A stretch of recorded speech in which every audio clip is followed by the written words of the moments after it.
Today we're going to talk about aggregate demand and aggregate supply, presented to you by Jimin and Emily.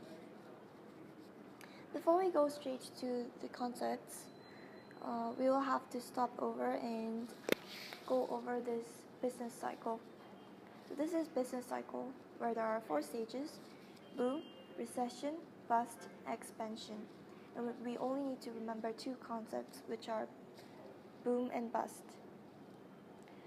Boom is basically the end of period of expansion where output begins to decline.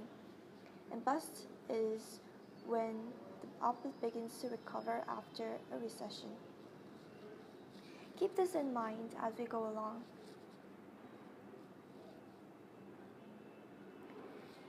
Next, we have aggregate demand. Aggregate demand is basically the total demand for the output of a nation at a range of price levels in a particular period of time.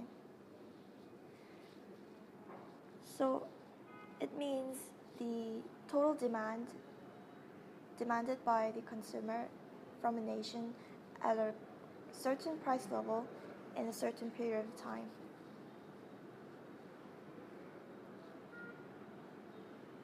Moving on to the graph.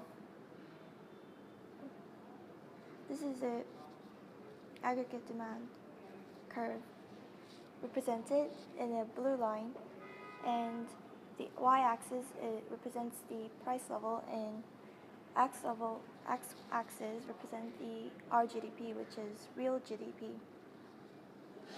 You can see that AD curve is going downward.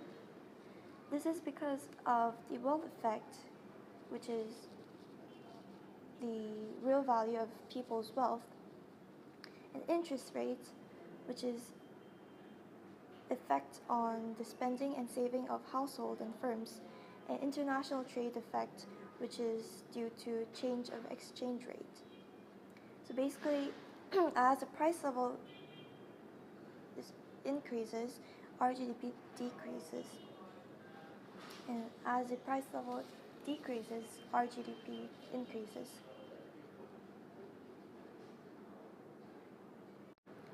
There are 4 factors that control AD. There are C, I, G, and XN. First of all, C stands for consumption. It can be changed by interest rate, expectation, disposable income, tax, household debt, and wealth. If any of these factors increases, the AD increases as well. And any of these decreases, AD decreases. So looking at the graph on the right, if the current AD is 1, if any of these factors on the left decreases, the AD curve will shift to its left to 82. And if any of these factors increases, it will shift to 83.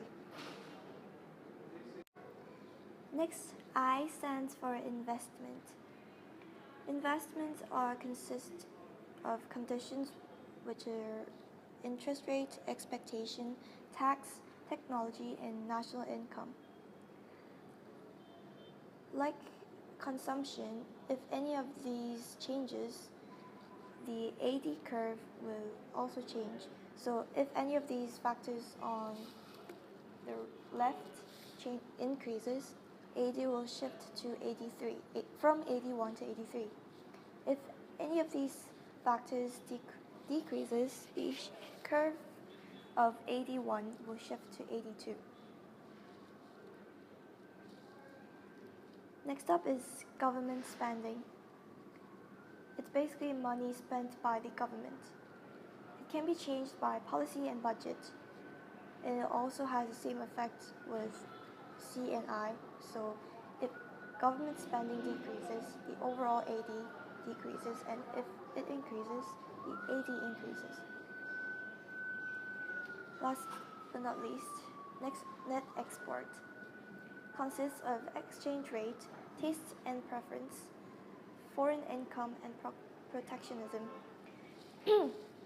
Here, protectionism is when a country protects the nation's domestic products over the international exported product. Moving on to aggregate supply. Aggregate supply is the total quantity of output of goods and services provided by the firms at a range of price levels in a particular period of time.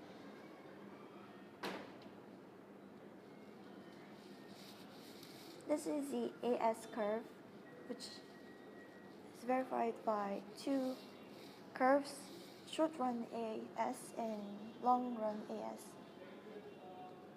We'll talk more about the AS curve in the next video. The differences between SRAS and LRAS are wages. In short-run aggregate supply, wages are considered sticky. If wages are sticky, it means the wages cannot be changed easily. And the reason for this is because of minimum wages set by a country or nation, trade union, which can pressure the economy, and lastly, unemployment benefits.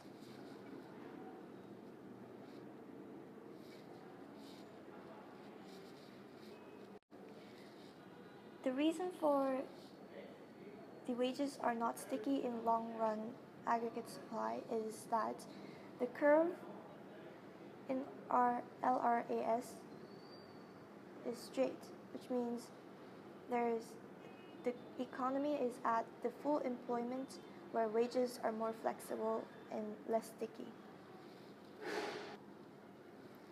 When there is a shift in short-run aggregate supply to its left, there is a recessionary gap created